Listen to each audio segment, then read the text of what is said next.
ചരിത്രപാഠം episode 3 നമ്മൾ കടക്കുകയാണ്. ക്രൈസ്തവീകരിക്കപ്പെട്ട Greek സംസ്കാരം എന്നതാണ് ഇന്നത്തെ നമ്മുടെ വിഷയം. ഈശോയുടെ ജനനകാലത്തെ രാഷ്ട്രീയ പശ്ചാത്തലം റോമാ സാമ്രാജ്യം ആയിരുന്നെങ്കിൽ ഭൗതിക സാംസ്കാരിക പശ്ചാത്തലം ഗ്രീക്ക് അഥവാ ഹെലനിസം ആയിരുന്നു. ഗ്രീക്ക് ഭാഷയിലെ പേരായ ഹെല്ലാസിൽ നിന്നാണ് ഗ്രീക്ക് സംസ്കാരത്തെ സൂചിപ്പിക്കാനായി ഹെലനിസം എന്ന പദം ഉപയോഗത്തിലായത്. വിസ്തൃതമായ റോമാ സാമ്രാജ്യത്തിൻ്റെ പ്രവിശ്യകളിൽ ഒന്നായിരുന്ന ഗ്രീസിൻ്റെ സംസ്കാരം സാവധാനം റോമാ സാമ്രാജ്യത്തിൻ്റെ മുഴുവൻ പ്രവിശ്യകളിലും പ്രചരിച്ചത് ഹെലനിസത്തിൻ്റെ സവിശേഷത കൊണ്ടാണ്. റോമിലെ ഒരു ചെറിയ പ്രദേശമായിരുന്ന ലത്തീനയുടെ ഭാഷയായിരുന്ന ലത്തീൻ പിന്നീട് അതിൻ്റെ സവിശേഷത കൊണ്ട് റോമാ സാമ്രാജ്യം മുഴുവൻ്റെയും ഭാഷയായി തീർന്നതുപോലെ റോമാ സാമ്രാജ്യത്തിൻ്റെ രാഷ്ട്രീയ ശക്തിയും സ്വാധീനവുമാണ് ഹെലനിസം യൂറോപ്പ് മുഴുവൻ പ്രചരിക്കാൻ കാരണമായത്. അതിനാൽ ആധുനിക യൂറോപ്യൻ സംസ്കാരത്തെ ഈ ഗ്രീക്ക് സംസ്കാരത്തിൻ്റെ തുടർച്ചയായി കണക്കാക്കാം. വളരെ വിസ്തൃതമായിരുന്ന വിവിധ രാജ്യങ്ങളിലായി വ്യാപിച്ചു കിടന്നിരുന്ന റോമാ സാമ്രാജ്യത്തിലെ വിവിധങ്ങളും വ്യത്യസ്തങ്ങളുമായ രാജ്യങ്ങളെ ഒന്നിച്ചു നിർത്താൻ ഉതകുന്ന ഒരു ഘടകമായി ഗ്രീക്ക് സംസ്കാരത്തെ റോമൻ അധികാരികൾ കണ്ടു.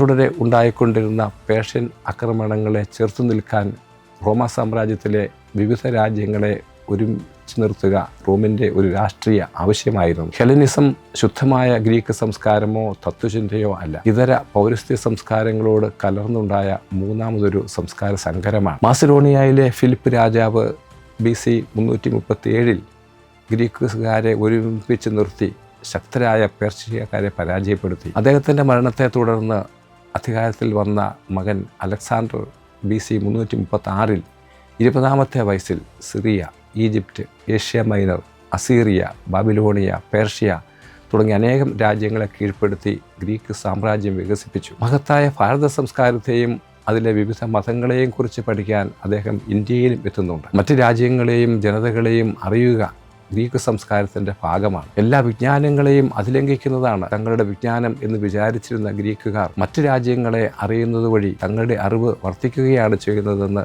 കരുതിയാണ് അവർ ഇങ്ങനെ ചെയ്യാൻ ശ്രമിച്ചിരുന്നത്. അതുകൊണ്ടാണ് അലക്സാണ്ടറിൻ്റെ ഇന്ത്യ ആക്രമണത്തെ ഇന്ത്യ പര്യവേഷണം എന്ന് വിളിക്കാൻ പല എഴുത്തുകാരും ശ്രമിക്കുന്നത്. എല്ലാ സംസ്കാരങ്ങളെയും സമന്വയിപ്പിച്ച് എല്ലാ ജനതകളെയും ഒന്നാക്കി നിർത്തുക എന്നതായിരുന്നു അലക്സാണ്ടറിൻ്റെ സ്വപ്നം. സാമ്രാജ്യത്തിൻ്റെ ഭരണ സംവിധാനം അതിനനുസരിച്ച് അദ്ദേഹം ക്രമീകരിച്ചു. അദ്ദേഹം ഗ്രീക്ക് സാമ്രാജ്യത്തോട് കൂട്ടിച്ചേർത്ത സ്ഥലങ്ങളിൽ എല്ലാം ഗ്രീക്ക് ഭാഷയും സംസ്കാരവും പ്രചരിപ്പിക്കുന്നതിൻ്റെ ഭാഗമായി അലക്സാണ്ട്രിയകൾ സ്ഥാപിച്ചു. അലക്സാണ്ടറിൻ്റെ ആക്രമണത്തോടെ ഗ്രീക്ക്, പേർഷ്യൻ, ഇന്ത്യൻ ചിന്തകളും സംസ്കാരങ്ങളും തമ്മിൽ ഒത്തിരി കൊടുക്കൽ വാങ്ങലുകൾ നടന്നു. അലക്സാണ്ടറിനോട് കൂടി ആരംഭിച്ച ഹെലനിസ്റ്റ് യുഗം വിശാല വീക്ഷണത്തിൻ്റെയും മറ്റുള്ളവരെ അംഗീകരിക്കലിൻ്റെയും സാർവലൗകികത്വത്തിൻ്റെയും കാലമായിരുന്നു. ഈ കാലം അതിനു മുൻപുണ്ടായിരുന്ന ഗ്രീക്കാണ് എല്ലാത്തിനും ആധാരവും ഏറ്റവും മെച്ചവും എന്നുള്ള ക്ലാസിക്കൽ ഗ്രീക്ക് കാലഘട്ടത്തിൽ നിന്നും തുലവും വ്യത്യസ്തമായിരുന്നു. മറ്റ് സംസ്കാരങ്ങളെയും ജനതകളെയും അംഗീകരിക്കാനും അവയിൽ നിന്ന് പഠിക്കാനും ഇത് സഹായകമായി. ഗ്രീക്ക് സംസ്കാരം കൊണ്ട്